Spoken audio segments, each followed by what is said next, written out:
Okay, now let's just carry on looking down the grid as we were doing there with Bobby Rahal and Teo Fabi on the next row. Bobby Rahal in his own car this year. It's actually a development of the True Sports from last year, renamed the Rahal Hogan. And alongside him, Teo Fabi. Now, Robin, you worked with Teo 10 years ago, virtually to the day, when he had a pretty good result here at Phoenix. Yes, it was in those days, the race here. They had two races in the year here, and one was at the end of the year. And it was Teo's first year. He was a rookie. And he set pole position, led every lap of the race, and broke the lap record, and lost the championship by 1 point. So one interesting point about that row, that is in Rahal's chassis, that is the only major component that isn't actually made in Britain. Every other chassis is made in Britain, and every engine is made in Britain. So that's pretty amazing that just that one car is the all-American racer, is that car of Bobby Rahal. There we've got a good look at the scheme of the circuit, the 1 mile track here. You can see that it's not a pure oval. The first turns 1 and 2 being that much sharper than turns 3 and 4, and in fact for turns 1 and 2 they're not actually quite braking, but they're certainly coming off the throttle. It's not flat out even in qualifying, let alone in the race when they've got their 40 gallons on board, and that certainly is something they have to consider, the weight balance on the car, changing things around quite a lot. There we can see the number of chassis of each particular mark that we've got in the race. Lola dominating things with their 93 car, and then we can see the engines table, fairly even match there between the Chevy Indy C version, which is the latest version, and the Ford Cosworth. Just wanted to quickly mention Jimmy Vasser, who's on the next row back, the 5th row. A great performance this, Robin, from Jimmy. Young guy, 27 years old, and not as experienced as a lot of these guys, and in an older car, but he's done very well in qualifying. Very impressive. He's underfunded, has been underfunded through his career, and unquestionably is going to has got the talent that's going to show other teams, top teams, that here's a driver to have.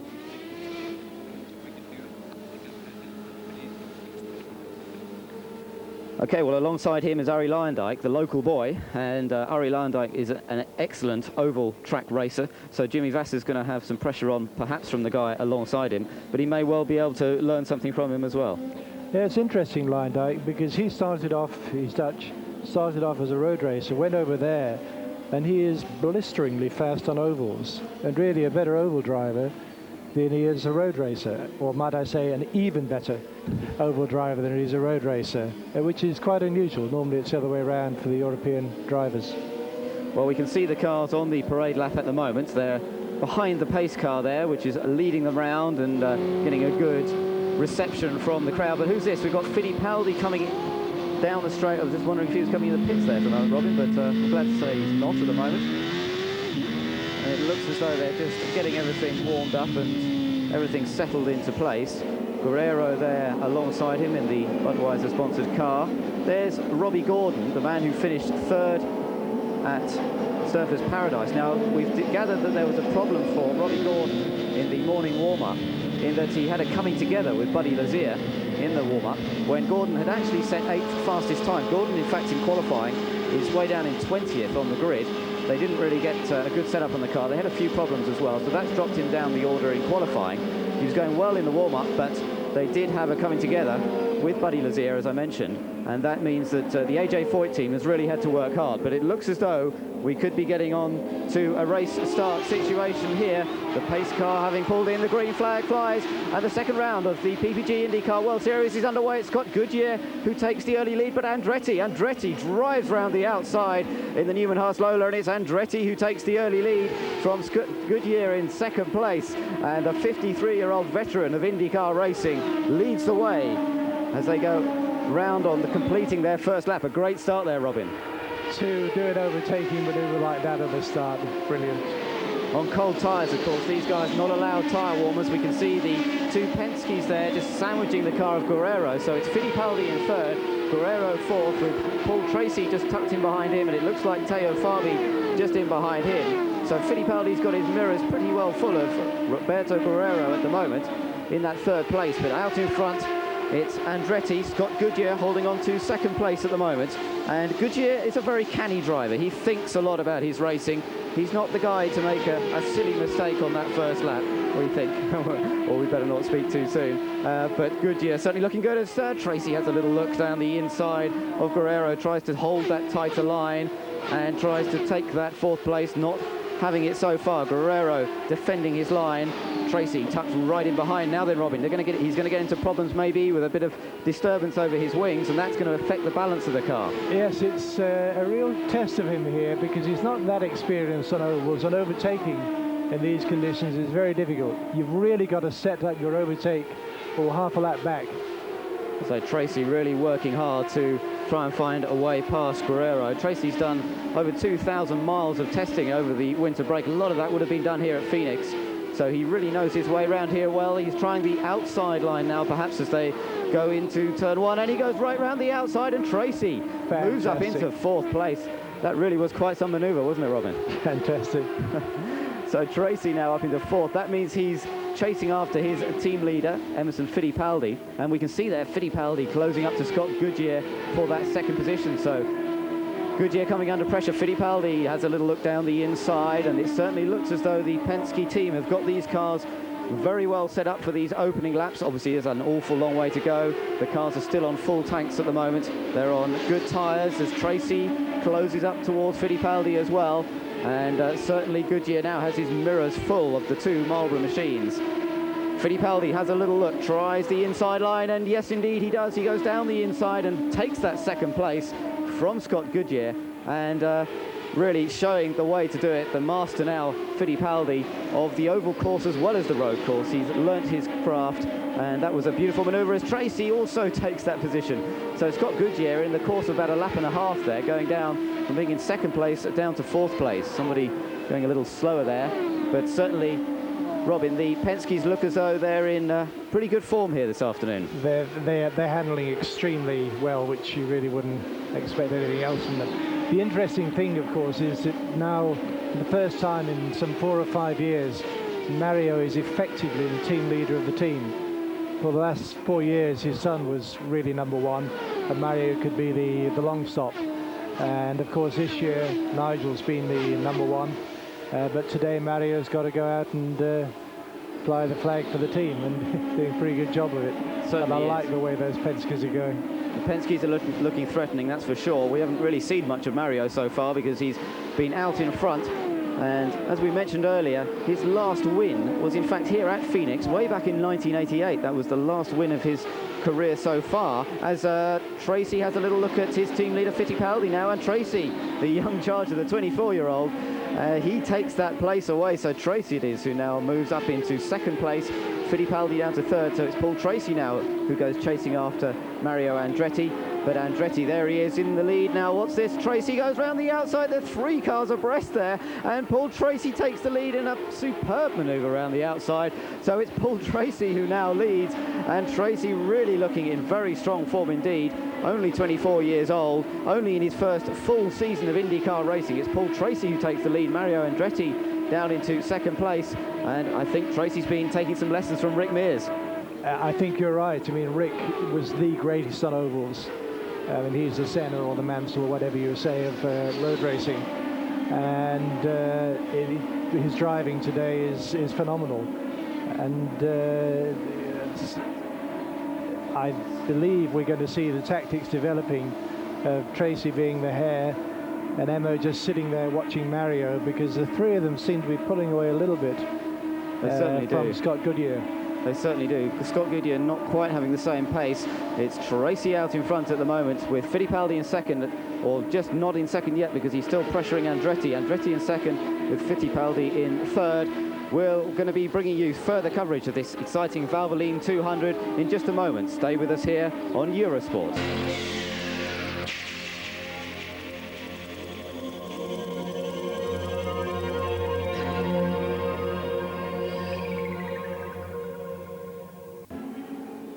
Well, there's drama as you rejoin us here on Eurosport. Robbie Gordon, the man who was going so well. In fact, he'd just taken third place and got past Roberto Guerrero. There is Robbie Gordon, and he is not a happy man at all. The 24-year-old Californian. There's his team boss, AJ Foyt, in the pits. And Robbie Gordon hit the wall pretty hard. We didn't actually see whether he got tied up with another car, and hopefully we'll get another chance to have a little look at that in a moment. But Robbie Gordon, that's the end of his race, and what a shame, because he was going, here we see it, and well, that's just the latter part. That's really all we saw as Gordon hits the wall there, hits it hard, bit of a flame out from the back there. And Gordon's race certainly run, and that really is a great shame. Just moved up into third place as we went to the break, or during the break, but now Gordon well out of it. He's in one piece. That's the good thing, as we see Mario Andretti back into the pits.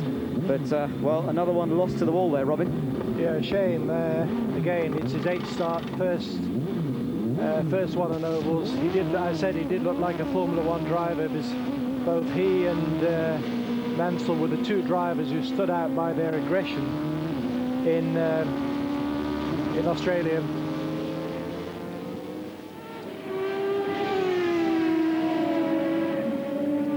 Okay, so we've got Gordon out of the race. The interesting thing was this yellow has come at a perfect time. Not for Tracy, but that probably doesn't matter. But it's exactly when they would be planning their second and final pit stop. Tracy, in fact, did his pit stop at 123 laps, which was perfect for the... So we now will rejoin our American commentators to keep us updated.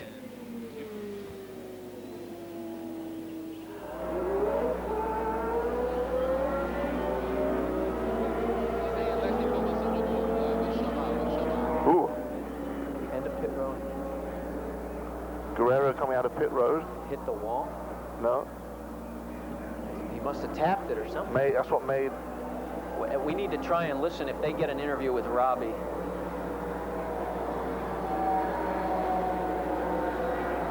Or a replay. Oh. Darn it. She has a... Dawn has a radio, right?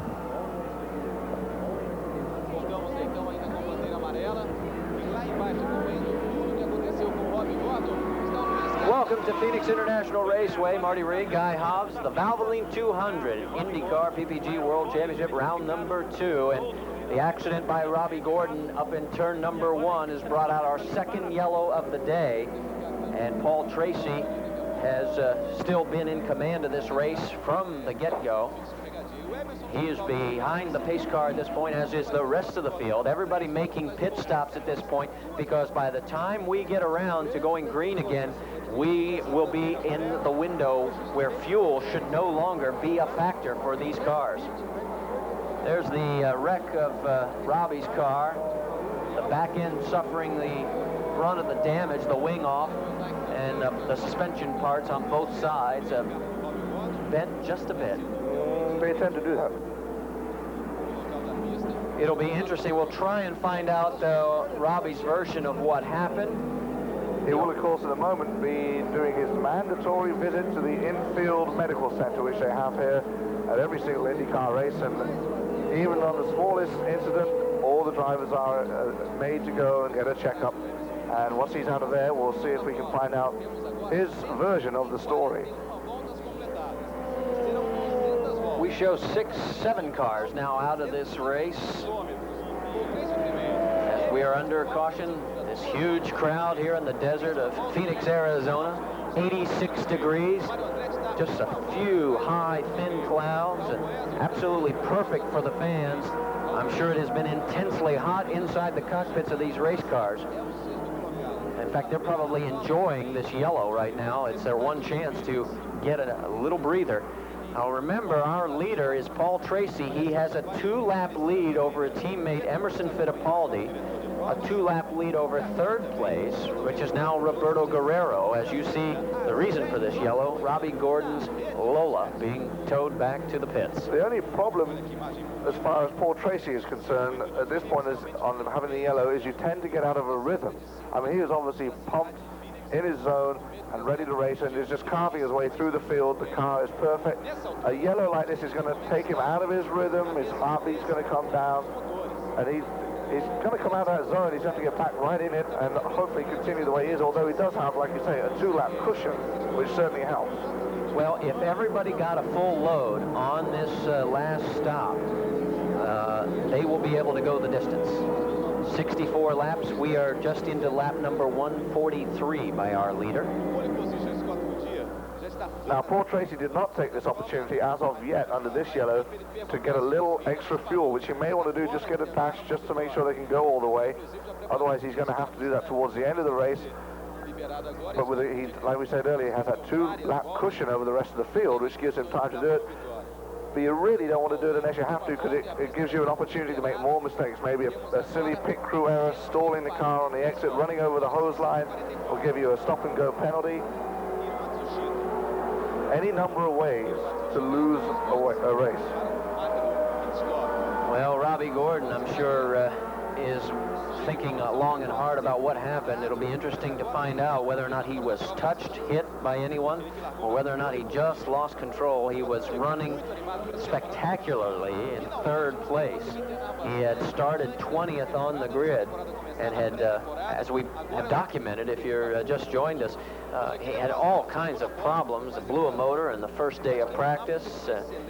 Had a horrible qualifying session, then had an accident this morning in the warm-up when he touched Buddy Lazier. Here we go, green. Paul Tracy on lap number 145. As far as the championship is concerned, at the moment it's favoring Emerson Fittipaldi. He currently has 17 points and will pick up another 16 if he finishes second today, which will put him at 33. Give him a 12-point lead over Nigel Mansell. Well, let's set it for you. Paul Tracy is our leader. Emerson Fittipaldi 2 laps down in second. Roberto Guerrero is in third, 2 laps down as well. Then Mario Andretti is fourth, 3 laps down, and 4 laps down is Raul Boisel in 5th place. Boisel having a great run here today. I expect Emma is on the radio back to Roger Penske going, hey, what's Paul got? What's in his tank? Give me some of that stuff. That. Share it. Well, now we're into that section also of the race where, you know, you talked about pacing and getting into a rhythm. Now you've got to worry about keeping your position. You don't want to have anything go wrong at this point. It's that last dash coming up about the last 50 to 40 laps very soon when everybody will push that last little bit. And the heat of the day still beating into the track. Tires get a little slippery. That was Mark Smith that we took a look at there. Mark Smith, his brother Mike Smith, came up through the ranks of single-seater racing. Mike decided not more to that, so he went back to racing aeroplanes in California.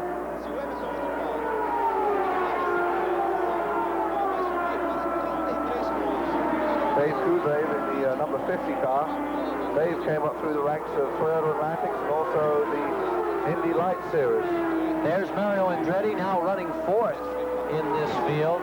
He's been very consistent. Fell off the pace early after grabbing the early lead and was not able to keep contact with Paul Tracy, but don't feel bad, Mario. Nobody's been able to keep contact with Paul Tracy. He has gone out and pulled open a 2-lap lead over the nearest competitor, his teammate Emerson Fittipaldi.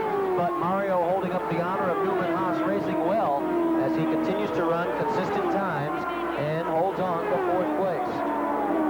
At the top of the show, we mentioned that the Lola Ford XB was a combination to beat. Well, obviously it's turned out to be the Penske DC-23 Chevy C, which is a combination to beat. This is also when Paul Tracy, remember one rap against Paul Tracy last year, if you did not follow IndyCar closely, is that he had a tendency to be too aggressive and managed to damage quite a few vehicles last year. As you look at the number of stops that everybody has made, Mario has made 3 pit stops, but Mario can, I believe, certainly go the distance at this point because he was well within the window of 64 laps. I still think Paul Tracy's going to have to make one more. I think we'll see Paul Tracy do a splash and dash. Interesting shot there from behind Alex Jr.'s head. You see the cushion, the pad as a support for his helmet and for his head. As they go through about 4 or 5 Gs around this track, their heads are pushed way out. It saves on a lot of net work if he has that cushion there to save him having to do all the work and use his own neck muscles to keep his head steady. Yeah, we're going to have to get somebody, one of these experts, to measure that sometime, because some of the drivers tell us it's 3.5 Gs, and others, as you said, go as high as 4 to 5 Gs, and obviously obviously the weight of gravity, the multiplier effect is quite a bit. So it's one of those ethereal numbers, but certainly we know the figures are well documented that it still takes its toll, no matter what the actual number is, whether it be 3.5, 4, or 5. At the end of 200 laps of having your head flop over. In fact, I remember doing a race several years ago when Price Cobb was running at Lime Rock, which is a road course, but it's predominantly a right turn road course. Few left-handers in there to keep your attention. And he came out of the car complaining in 100-degree heat. He could not keep his neck up. They had not taken any precautions for that fact. And he came out of the car and he said, I can't drive anymore. I can't hold my head up.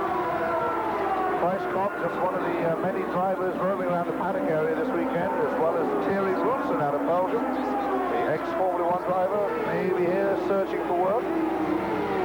On board with Arie Luyendyk in the Chip Ganassi car. That's a Lola Ford combination.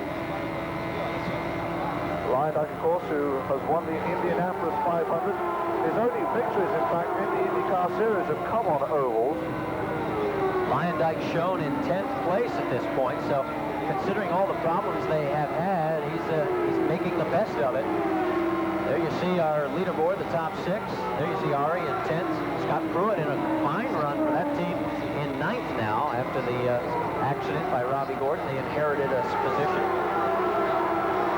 Jimmy Vasser having a good run too. We saw him earlier. There he is, in fact, in the number 18.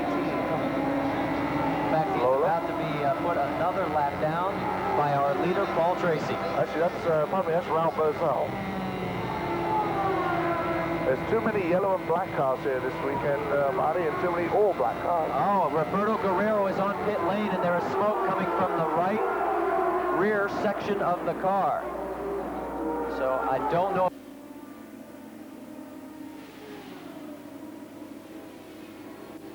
So we just left our American team as Guerrero in the pits, and we don't know whether there's actually a problem there with the car or whether that was one of the pit stops allotted. So a bit of a problem. There's Marco Greco, a man who raced in Britain and Europe a lot in Formula 3 and in Formula 3000. Now taking part in IndyCars, another car off. Now who's that? That could be our leader. Yes, I think it is. It's Paul Tracy. Paul Tracy, the man who's led every single lap virtually from the beginning, apart from when Mario Andretti was in front. And that is indeed Paul Tracy, the former leader of the race. Oh dear, we were talking about this, Robin, and the American team was telling us a bit about how Paul has had some accidents in the past when he's been in good positions and he's had a few problems. I really didn't expect to see it with that lead that healthy, though. Oh, it's so sad. Of course, we don't know what caused it yet, so let's give him the benefit of the doubt, first of all. It's a shame because Tracy and Guerrero gone out, and when you had a leaderboard of Tracy, Emo, Guerrero, and Andretti and Vassell, you had 5 pretty civilized human beings lead a race, which doesn't always happen. So it looks as though that's Paul Tracy's race over. He gets out fairly gingerly.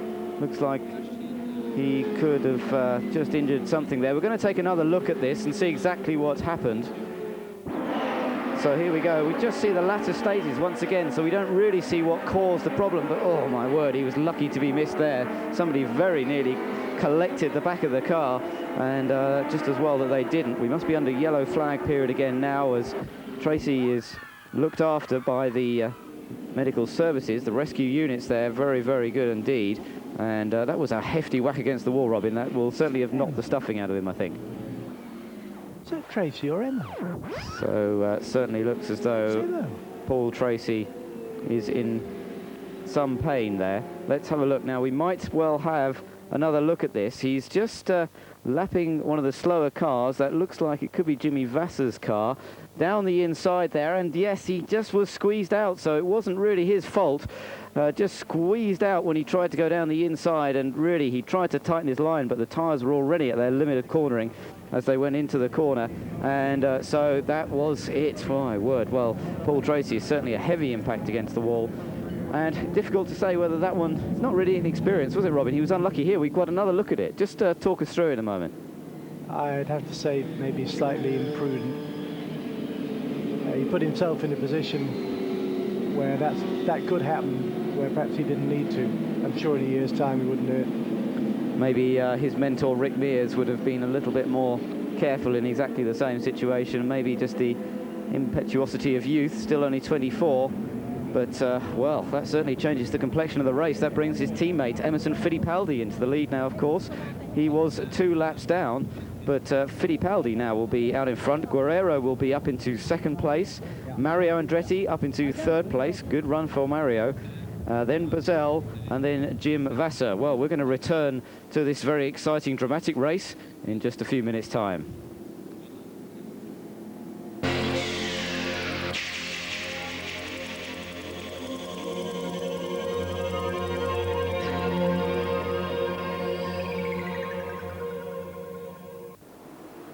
Well, you rejoin us as we take another look at the accident that took out our race leader, Paul Tracy, and he's tried to get down the inside and really hits that wall very hard indeed. Now, this is exactly the spot where we saw Robbie Gordon go off earlier, and in fact, it's the same spot that caught out Nigel Mansell in practice yesterday. It's that into turn 1, turn 2, there's a few bumps down on the inside there, and there we see Roger Penske, the team manager for Paul Tracy, and he's actually just been quoted as saying that he's put it down to a racing incident, maybe down to a little bit of inexperience on Tracy's part, so no blame being apportioned, certainly not to the car in front, but certainly that's the end. And there we see Roberto Guerrero. We thought that he was in trouble, and there's Guerrero out of the car, so that means he's out of 2nd place. So that will, looks to me, Robin, as though we've got Fittipaldi in the lead now with Andretti 2nd, Bazell 3rd, so that's all changed around fairly quickly.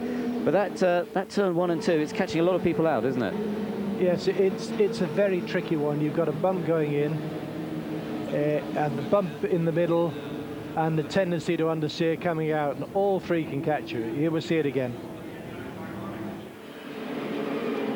He just loses control and hits the back. They just see the rear wing flying off the car. Now, it's exactly what happened to Mansell. He hit the wall backwards, but that much harder, because we know that Mansell put a hole in that concrete wall, don't we? In fact, Mansell went off a bit earlier in the corner, just right at the entry. This was nearer the middle, and that was why Mansell's impact was much greater, because he virtually went straight on, or at least 45 degrees. As I said, was very lucky that the car spun and the back hit the wall first. So with Guerrero out, it looks like we've got, as we said, Fittipaldi, then Andretti, then Bazell. So Vasser has come up into 4th, Alonso Jr. up into 5th, and 6th is now Teo Fabi. 7th is Scott Pruitt. Next up is Arie Luyendyk. So that's rather changed the complexion of the race, with Emerson Fittipaldi in the 2nd of the 2 Penskes. Well, really the first one, I suppose. He's the team leader now that Rick Mears has retired, and Fittipaldi it is who has inherited the lead, with Mario Andretti behind. Now, looking at our lap charts from earlier on there, Robin, I think Andretti a lap behind Fittipaldi, so he's obviously going to have some hard work if he's going to put the pressure on Fittipaldi, and it is the Penske that seems to be going well, isn't it? It's typical Emerson, because the typical Emerson job, sat there, waited for them all to make their mistakes, and at least at the moment he's got the victory in his grasp. But an awful lot can happen in the end. I mean, we may say there are, 25 laps or something like that to do, but that's only 7 or 8 minutes of racing. That's right. After the pace car goes in. We saw Fittipaldi come in there, made his final stop under the yellow, so pretty ideal timing for them. Well, it was interesting. Tracy came in on lap 67, then another 67 laps, and left him 66 to the finish, which shows they had their fuel consumption taken care of very well. Fittipaldi was 67, 68, leaving him 65. So maybe they're playing self with Emo and giving him a drop of fuel. We're just having a good view of the wall there, which has had a few battle scars now in terms of this race. There were quite a few accidents. In fact, in testing before the race, we had Arie Luyendyk went off just last week in the final test session there. We had a few more off, Joe, over the winter as well. Yes, in fact, yesterday in the Atlantic race, Jacques Villeneuve, the son of Gilles Villeneuve, went off at the same place, and in fact the race was won by his teammate, whereas both sponsored by players, and it's a team that's going to be run by Barry Green and Forsyth next year, and they seem to be set to dominate the Atlantic Series, which is equivalent to Formula 3, in the same way that Mike Earle's excellent 3001 team down in Littlehampton did last year with Russell Spence and co.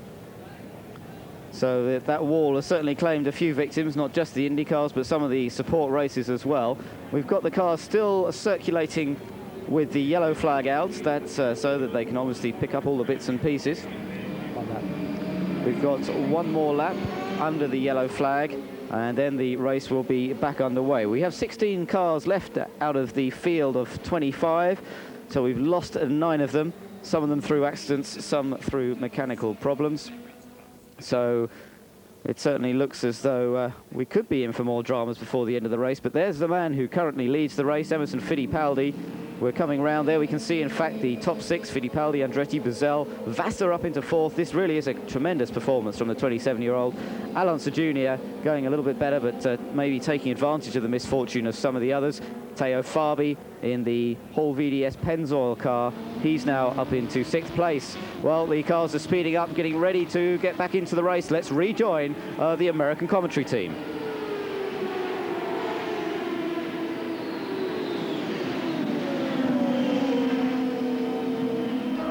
Mario Andretti in 2nd place. 3rd place, Raul Boesel. Now Mario has a lap in hand. Oh, and we've got contact into the turn 3 wall. Scott Pruitt, I think. Emerson Fittipaldi. Fittipaldi. This is unbelievable. No one's going to want to take the lead from this point. How does this happen? That's exactly what we were just talking about. I mean, you can't imagine someone with that kind of experience having that kind of crash. I think he made some contact with another car, although there should not have been another car in his way. No, I mean, he went out and was running in a clear area. Now the Penske crew is together.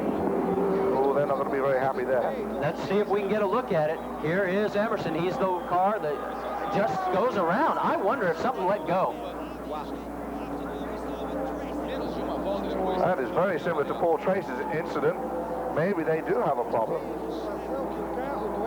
I'm wondering if something let go. And we have not seen an incident here at this turn all weekend long. Making pretty hard contact too. Yeah, we don't get a good look. The first view was the one that really shows us the best angle. But he comes around. At least he's climbing out of the car. That is good news. I gotta believe something let go, because that thing snapped around. That just didn't seem to be a situation. I mean, those tires are plenty warm. We've got 86 degrees.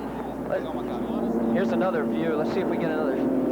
Yeah, we don't get much from that view. I think he maybe just gets a little too high coming into, or coming out of 3 into 4. There he is in the left-hand portion of the screen. Now watch how quickly it just goes away. He's into the turn, and I don't know. I gotta believe something let go in that car. Maybe a suspension piece.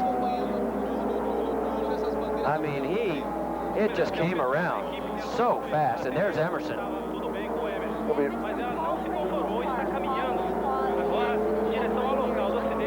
He had mentioned earlier after Paul Tracy's incident that there could be some debris out on the track, and maybe he did pick up some debris. And he'd pick it up in turn 1 and have the problem all the way over in turn 3? That's what seems odd to me. That's why I don't know.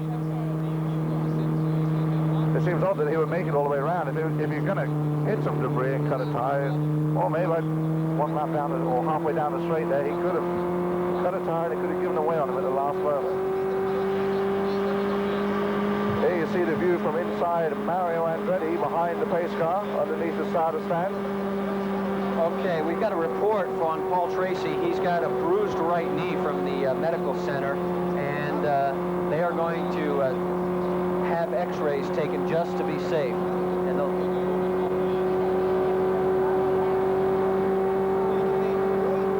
now the word we're getting on Fittipaldi's accident is that there had been a piece of debris still on the track that got up and lodged underneath his car, which that may have happened during the accident. Boy, that is going to be something to figure out, but something obviously, I mean, caused Emerson to do that snap spin, because that is not one of those, you know, where you end up losing the rear end and it slowly comes around. I mean, that thing snapped around. Well, you know, Rick Rinneman, the crew chief, and Roger Penske, and the rest of the crew will be certainly looking into that and investigating it, and probably reviewing the incident on videotape a number of times to see if they can figure out what went wrong.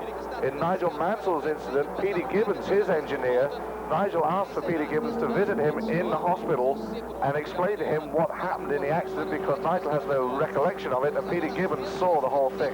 This is our fourth yellow of the day, and guess what, folks? The over 50 crowd is well represented at the front of the pack. Mario Andretti is the leader of this race. Now, how we talk about being patient at Phoenix and being able to be there at the finish. Can Mario do it? We'll find out. We're at lap number 175 of 200.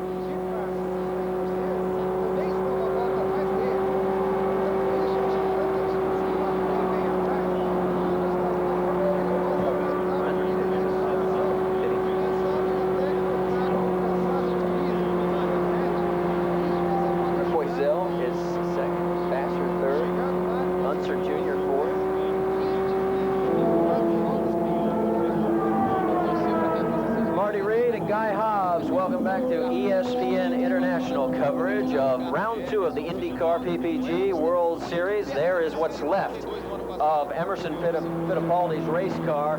He was in the lead, and it is not the place to be right now. Paul Tracy goes out in the lead. Emerson Fittipaldi goes out while holding the lead. And now Mario Andretti takes over the front spot. He will have a full lap over Raul Boesel in second. 2 laps in hand, 3 laps in hand, actually, over Jimmy Vasser in third. And Al Unser Jr. now shown in 4th place, 4 laps behind the leader. He and Teo Fabi, who round out the top 5, running on the same lap. Ari Lyondike, through the attrition, has moved up to 6th place. 7th place will be Scott Pruitt. Al Unser Jr. into the pits. So this could shake up the leaderboard again. Remember, Jr. is running in 4th right now, and Fabi will move in front of him. They are working on the rear wing section as you look at the car of Mario Andretti behind the pace car. And Jr. gets out and underway as he streaks out of the pits, but they definitely had to make a wing adjustment as we go back on board. And that will cost him position on the track and should put Teo Fabi in front of Al Unser Jr. We'll see. We'll wait for the official leader count to come around. We've just completed lap number 178.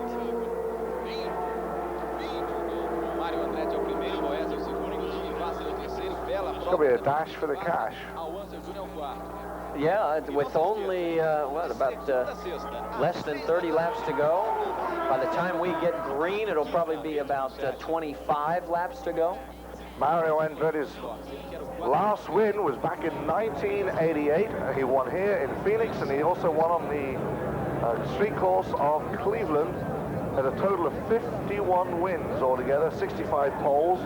It's been 73 races since he last won, so Mario will be very chuffed, I would imagine, to do this and win and prove that he can still run with them.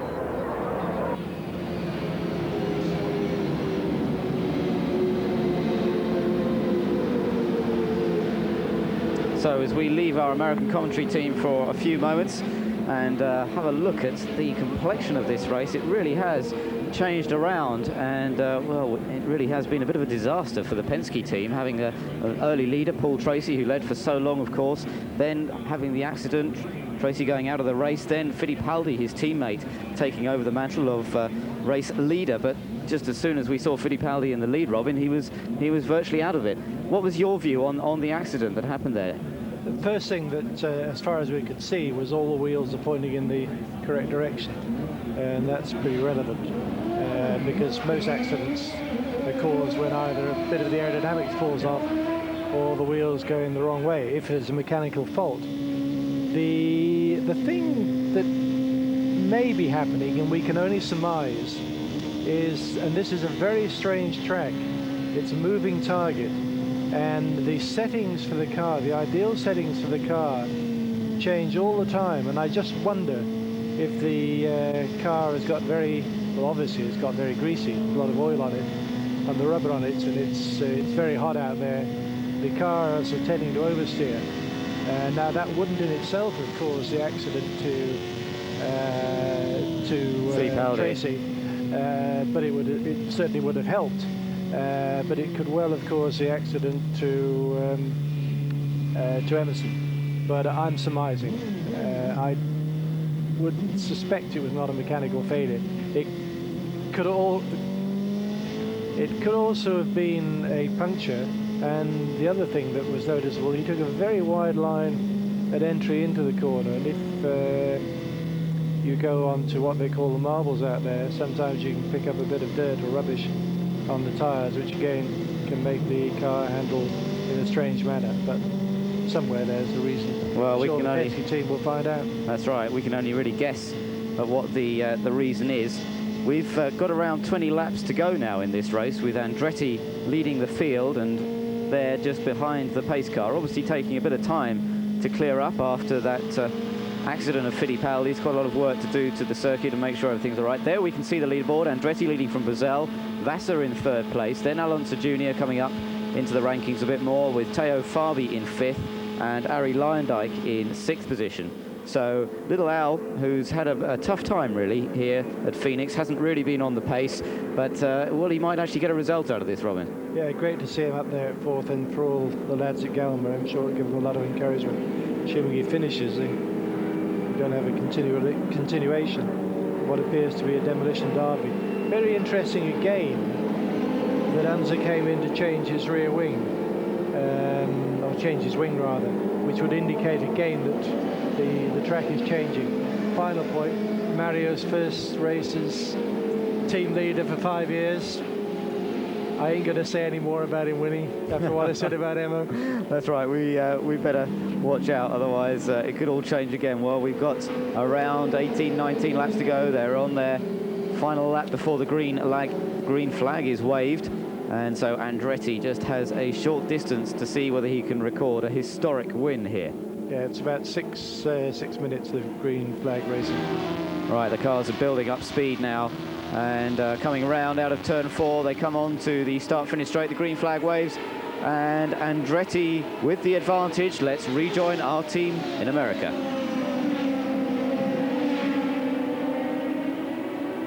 New Mexico making up the top 5. Well, Mario has about 17 laps to run, and he'll win his first race since 1988. The over 50 club is going to be celebrating tonight if Mario can pull this off. The former Formula One world champion, the former PPG IndyCar champion. This would be a great way to cap off the weekend. Nigel Mansell said, one of his last comments was, I want to wish everybody, I want to wish Mario good luck. It would be great if Mario could win for the team. Well, there is Emerson. You can see that he is okay. Back to the action on the race course. But there's still one race that Mario really wants to win for a second time, and that is coming up in May, the Indianapolis 500. And I have to tell you, living in Indianapolis, I don't know if you know this, they have changed the course. They have put in some, basically, they look like rumble strips where the white line used to be. And if you know Mario's style at Indy is to drive 2 and sometimes 4 wheels below that white line. You no longer are going to be able to do that. It's going to force a lot of drivers, including Mario, to change his line, and it's going to slow him down. In fact, that's one of the reasons they did it. They want to slow everybody down, and it will have its effect.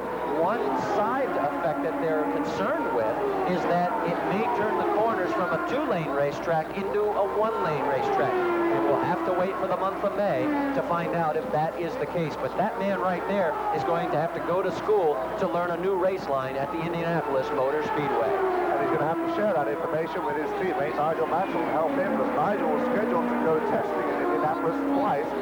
Both times it was snowed out, so he will not get a chance until he goes for his rookie orienteering test coming up, which every rookie driver has to go through, no matter what ranks of racing you come through.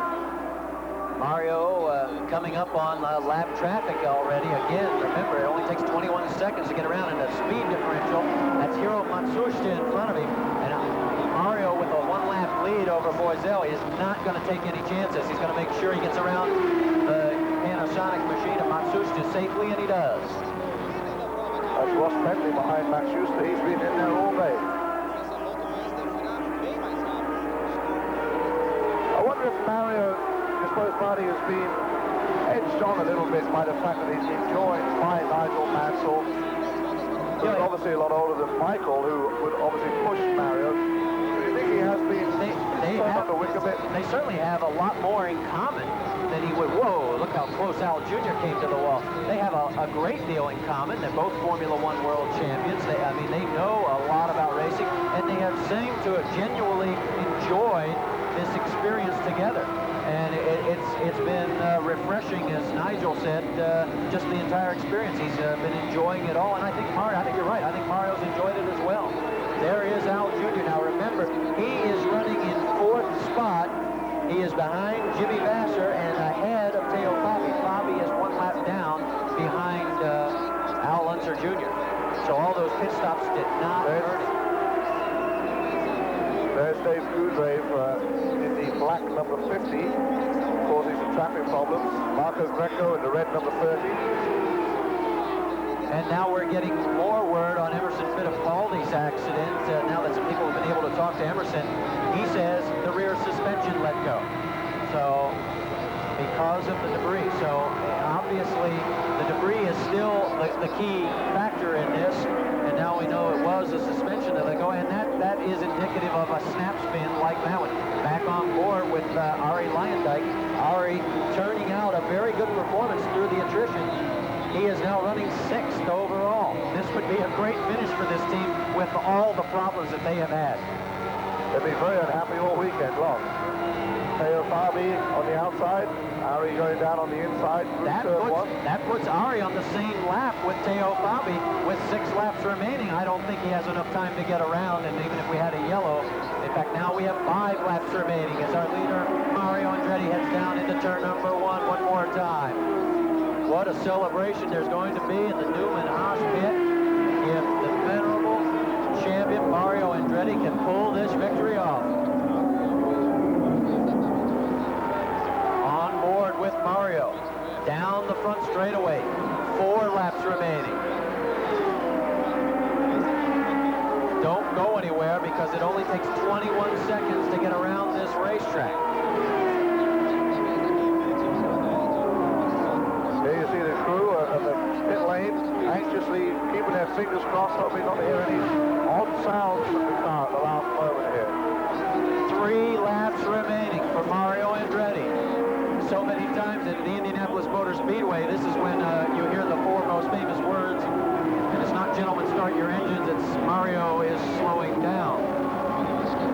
He's back in traffic. That's Scott Pruitt right in front of him. I'm sure Pruitt is aware, and he'll give him plenty of room. And does. Pruitt on a good run himself. 2 laps to go. Andretti, all he has to do is circle this track 2 more times. Victory will be his. The first time since 1988 at this very track.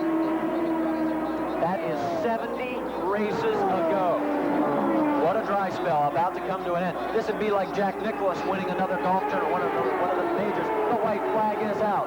One more time around. The crowd is on its feet. This capacity crowd at Phoenix International Raceway. They're going to go nuts here. There is Paul Newman, co-owner of Newman Haas Racing. His team about to take another victory. It was Nigel Mansell winning at Australia for Newman Haas. It's going to be Mario Andretti taking the checkered flag for the 2nd time in round 2 for Newman Haas Racing, and the hand goes into the air. Yes, yes, says Paul Newman. Very happy team. They're located at the far end of the pit lane, and they're going to be jumping for joy there for a little while, I should imagine. Raul Boisel pulls up alongside. What a great run for that team. They finish in 2nd place. Jimmy Vasser is 3rd. Al Unser Jr. is 4th. Teo Fabi 5th. And Arie Luyendyk will come home in 6th place with Scott Pruitt 7th. a great performance for Mario Andretti, consistently just running those laps. Remember when we talked about it, he got down by as much as 3 laps at one point and just kept running those laps, waiting for the race to come back to him, and it certainly did. There is the official order of results for the top 6. Tremendous race for Mario Andretti as he pulls into victory lane. There.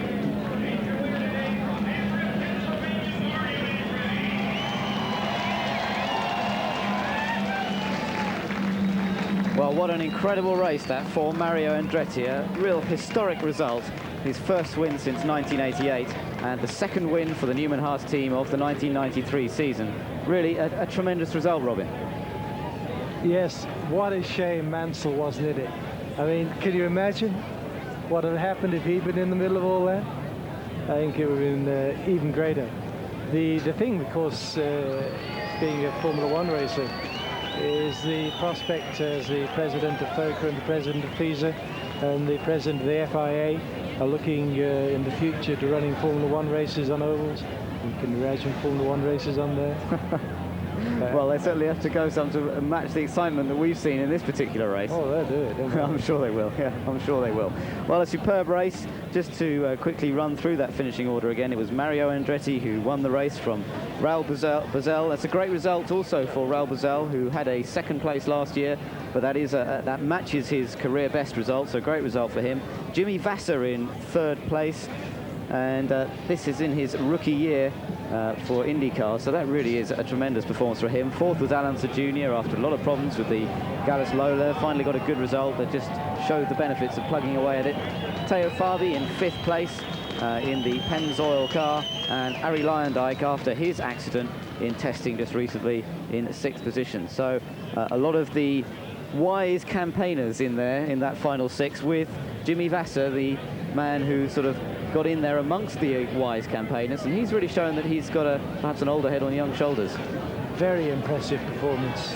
I think there'll be a few teams, not just in kart, having a look at him, and of course at Robbie Gordon. Yeah, at Robbie Gordon as well. Robbie Gordon out in one of the accidents that we saw along with Paul Tracy. There we see Mario Andretti, and well, he's certainly looking very, very happy indeed after that win.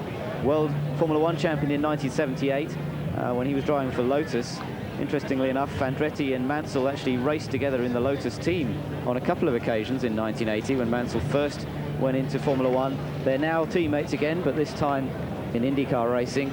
Mansell's taken the win at Surfers Paradise, the first round of the championship. Andretti's taken the win in the second round of the championship, and the Newman Haas team is suddenly looking very, very strong indeed, and that Ford Cosworth engine powering them to the victory. So certainly a great result for Andretti, and we're actually going to take another look at those final few laps in a moment and actually see how Andretti took the victory, which he is obviously delighted with.